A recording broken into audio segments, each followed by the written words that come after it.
Hey, I'm John and welcome back to my channel. Today I'm going to be harvesting this bunch of bananas. I love tropical gardens and growing fruit. I live just north of Sydney, right near the beach on an acreage.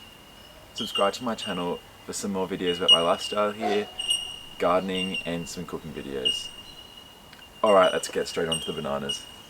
So all you really need here is just a saw. Doesn't have to be too big, just a garden saw, because all we're going to do is cut through just about there. Now it's really quite basic. Sometimes on a really big bunch you might need two people here.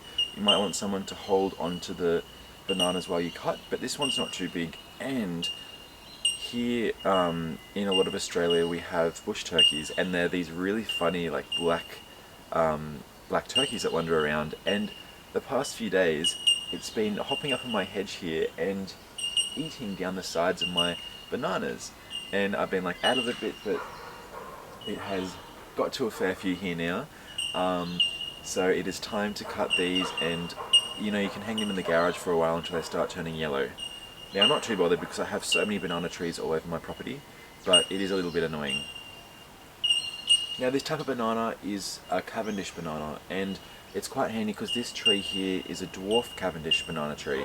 So Cavendish bananas, if you don't know, are just the normal bananas that you get in your supermarket or fruit shop. They're nice and big, and of course these are green, but they will turn yellow and come nice and ripe once they're hung inside, safe away from all the animals.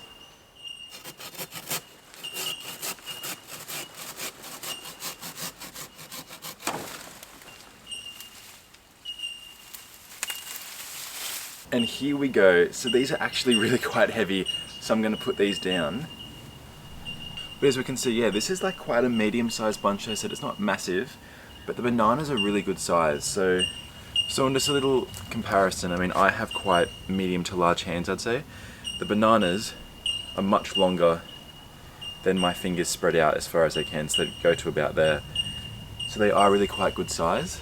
Here's a little small one that fell on the ground. But as I said, all these need to do is sit in the garage for probably only a couple of weeks, and they'll start to turn yellow, and they'll gradually start to turn yellow. So you can just rip some off and start eating them, put them on the kitchen bench, freeze them, do whatever, and they are delicious and fantastic. Now once you cut your bunch of bananas off, this part of the tree, so the trunk or the plant that the bananas were coming out of, is now completely useless. Once it's grown and produced its bunch, it's no longer viable, it won't produce any more fruit. All the new trees that come off in the same rhizome will produce fruit. Unlike say an orange or lemon tree, that tree will keep producing fruit. This will no longer produce fruit.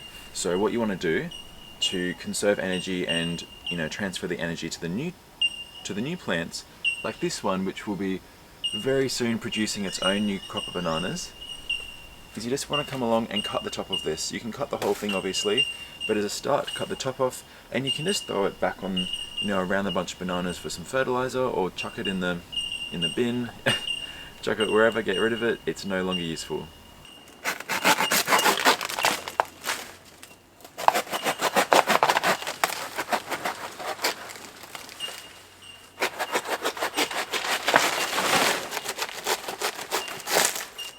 And there we go, simple as that.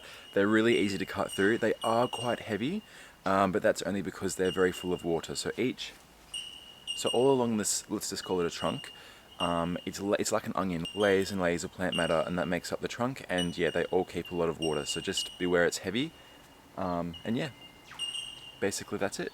So I think that banana trees are really good trees to grow.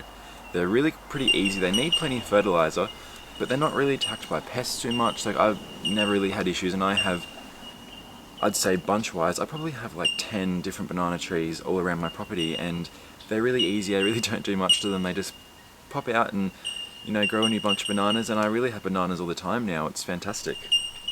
The only thing is, of course, you just got to keep on top of them with, you know, cutting away the old plants that have already produced fruit, and then obviously too, you don't want too many pups growing, but I can go into a more detailed video if you guys would like about banana tree growing. But yeah, let me know in the comments if you'd like that. Otherwise, thank you so much for watching, and I will see you in the next video. Please like and subscribe if you enjoyed this video. I'll see you guys next time.